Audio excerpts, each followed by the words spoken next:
Kumusta? Ngayon naman magbuo ako ng cylinder head. Ito yung mga parts niya. Ito yung cylinder head na to, 110cc to.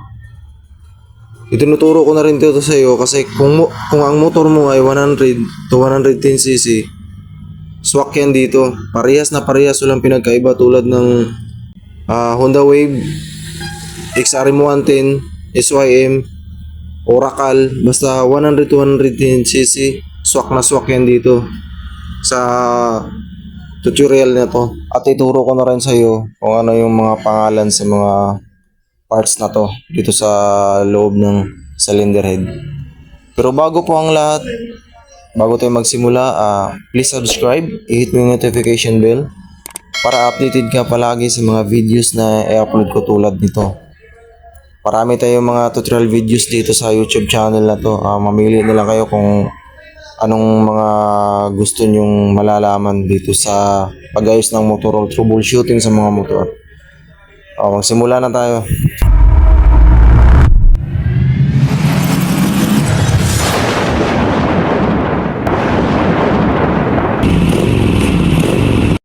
Ito yung cylinder head. Ito yung compression release. Valve spring, dalawa to. Valve spring na to. Ito yung cam follower, dalawa din. Ito yung valve stem. Tapos ito yung camshaft niya sa head. Ito yung valve spring retainer, valve lock. Pares-pares na to. Tsaka ito yung pin. Ito yung cover. Tsaka yung pinaka-importante itong valve seal. Kasi magpalit tayo ng valve seal. Kasi pag magbaklas ka ng valve seal, kailangan palitan mo na ng bago. Kasi itong valve seal kasi na masilan kasi ito. Ito yung valve removal niya.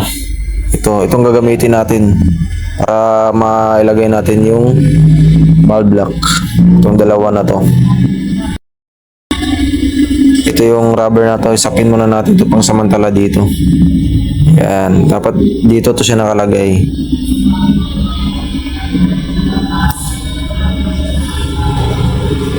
Tapos itong valve seal na to, ito yung unahin natin pag-install, paglagay dito sa valve guide. Ang paglagay nito, gamitan mo lang ng long nose. Pag ganito yung paglagay niya, ito paloob to, itong malaking butas. Tapos itong maliit na butas, kailangan nakaganito. Tabi ko lang muna tong mga ibang parts dito. Itong rubber na tayo, sapin na natin dito sa may ilalim ng cylinder head. Yan, pag ganito.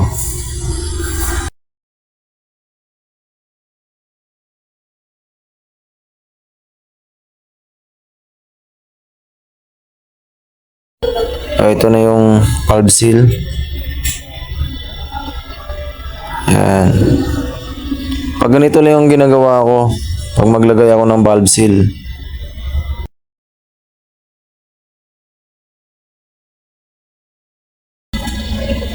Lagyan ko muna to ng sapin to dito sa dulo ng long nose. Kasi mahirap kasi pag mapuwersa yung pihit natin, baka magkaroon ng crack tong valve seal. Yan. Ganito lang yung ginagawa ko. Pag diin mo ng long nose na may kasamang valve seal, kailangan alalay lang. Wag mo siyang idiin. Pag idiin mo siya, gamitan mo siya ng daliri. Kasi baka masira yung valve seal. Kasi pag yung valve seal na to magkaroon ng gas-gas, tapos habang ginagamit mo, magkaroon siya ng crack. Kaya kailangan talaga wala siyang gas-gas sa valve seal na to, para tumagal yung valve seal. Sa kabila naman, ganun pa rin. Paano natin ginawa dito sa kabila, ganun din dito sa may kabila. Alalay lang din yung pagpasok ng valve seal, tapos gamitan mo na lang daliri para maisagad talaga siya sa pinakadulo. Yan. Ganito lang. So isagad mo lang siya sa pinakadulo. Yan. Ganito siya, oh. Ito yung pinakadulo niya. Yan. Sa kabila naman. Yan, ito na yung pinakasagad niya. Hindi naman mahirap maglagay ng valve seal. Importante lang maingat. Ito yung valve stem niya. Intake. Exhaust saka intake. Itong butas na to, malalaman nyo naman to, malaki maliit. Ito, maliit, di ba? Ito yung exhaust. Tapos, yung valve na to, dalawa. Yung malaki, intake. Lagyan natin dito sa intake. Basta malalaman mo yun kasi laki sa maliit eh. Saka maliit na malaki dito sa butas ng cylinder head eh. Tapos ito naman, ito yung exhaust. Oh. Diba? Laki ng diferensya, maliit malaki. Ay kita nyo naman yan pag kayo nang gumawa. Basta focus lang talaga. Kaya nyo rin to. Para hindi na kayo gumastos ng malaki. Tapos itong valve spring na to, kailangan dalawa to. Kailangan dito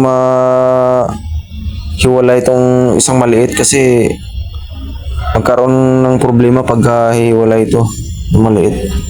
Tapos ito naman yung valve spring retainer. Ito yung papatong natin dito sa may spring na to. Ang gagawin natin dito, lagyan muna natin itong lock. Ito yung valve lock nyo. Ilagay muna natin, huwag muna natin diretso dun ilagay dito sa valve spring. Ang dulas kasi nitong valve lock na to, diba? Laglag. Ang dulas kasi nito eh.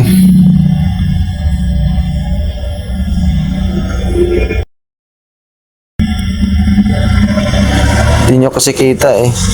Ito nakita nyo to yung parang groove nya sa valve lock. Ito yung nasa taas. Sa taas. Ito to. Hindi kasi kita. Basta mapansin nyo yun, Pops. Basta yung groove. Sa groove, dapat sa taas. Hindi pa loob. Pataas yung sa groove. Makita nyo naman yan pag yung maliit sa baba. Yung malaking side sa taas. Basta ang palatandaan na to is groove. Yung groove na sa taas. Wag pa ilalim may pasok. Tapos ilagay ko na tong valve lock dito sa may retainer niya. Kasi pag idiretso kasi natin to, mahirap ilagay yung valve lock eh. Nalaglag pa sa loob. Kaya ganito yung ginagawa ko. Nilagay ko muna yung valve lock dito sa may retainer. Para pag ipasok natin, ilock na natin siya dito sa may valve stem. Madali na lang siya. Ilagay ko lang tong isa. Medyo madulas talaga. Pakamayin ko na lang ito mamaya kasi dumulas yung long nose. Yan. Ganito lang, Paps. Tapos ilagay ko na to dito sa ibabaw ng valve spring. Kailangan nakatapat siya dito yung valve stem ha. Yan. Kailangan itapat mo siya para pag itulak mo na, gamitan mo ng valve tool, ma-lock siya kaagad. Kailangan itulak mo talaga siya. Gamitan mo na talaga ng lakas to. Hindi naman siya mahirap, basta itulak mo lang ng malakas. Ang gandahan. Ayun, diba? Na-lock siya. Yan. Punasan ko lang para sigurado ba talaga na-lock ba to. Okay. Na-lock na siya. So, sa kabila naman, kung anong ginagawa natin, sa kabila, ganun din dito. Basta yung bukol ng rubber, kailangan nasa ilalim para di nagalaw yung valve stem.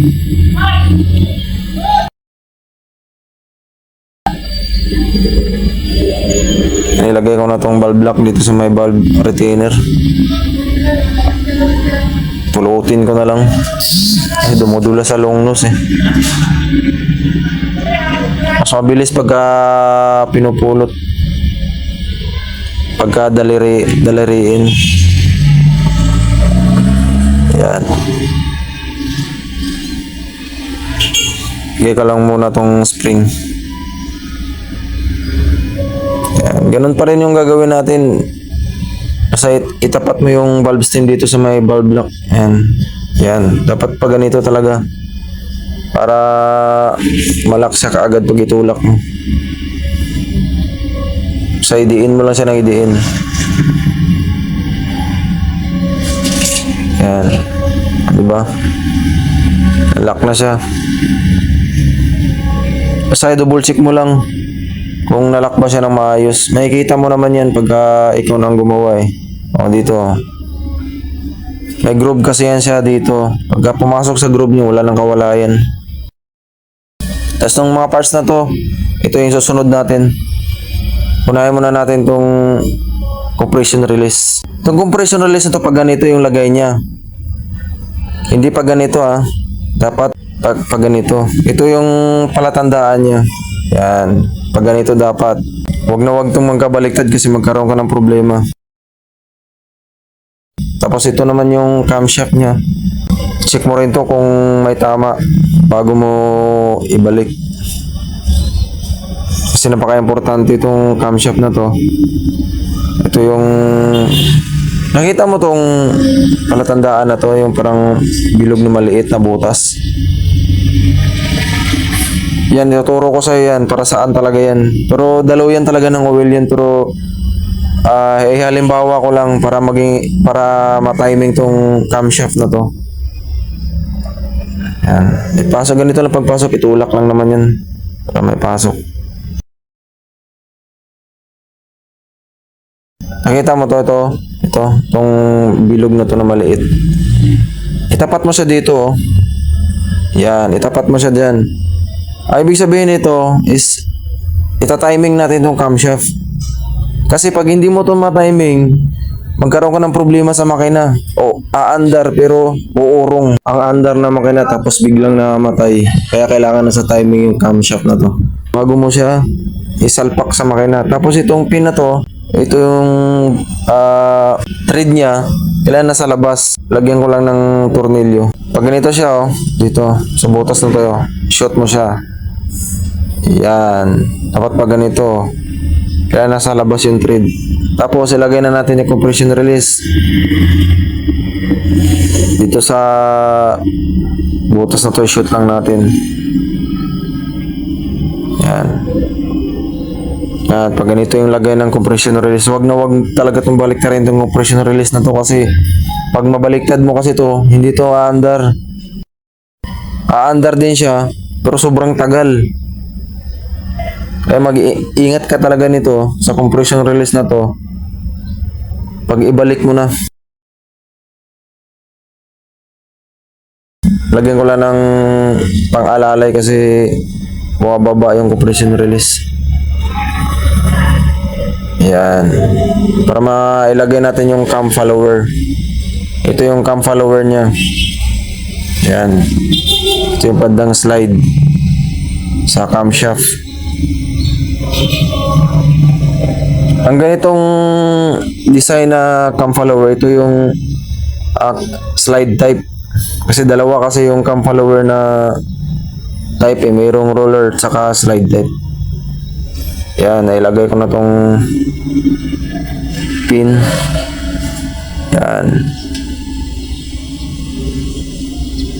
Basta maipasok lang siya sa loob, okay na yan. Tapos kabila naman ito.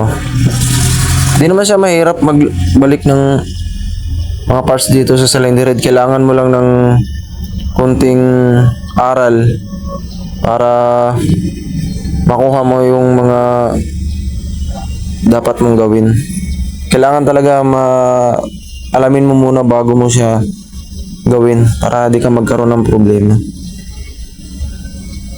Pagka ganito, pagka madulas, pinapaikot mo na yung tornilyo pero dumulas pa din. Tapos diniinan mo na dito, madulas pa din, ayaw pa rin matanggal yung tornilyo. Ang gagawin mo dito, ang gagawin mo dito, sa tornilyo. Idiin mo lang itong cams na to, idiin mo lang siya pag ganito. Para di gumalaw yung pin sa loob. Yan, ba tanggal. Tapos ngayon, itong pin na to, dalawang pin. Yan. Dito kasi yung dadaan yung stud bolt. Kaya itulak mo yung pin dito sa pinakaloob niya. Sagad mo siya sa pinakadulo. Yun. Ang kabilaan na to. Turo ko sa iyo. Bakit natin kailangan isagad? Halimbawa ko lang tong screw na to na stud bolt. Yan. Dapat pa ganun siya. Na walang nakaharang sa butas. Kasi pag may nakaharang, di maipasok natin sa cylinder head. Okay na to. Ilagyan ko na lang to ng cover. Valve cover. Ganun lang kadali at ganun lang kasimple yung paano magbuo ng cylinder head. Hanggang dito na lang mga paps. See you next vlog na lang. Paalam na.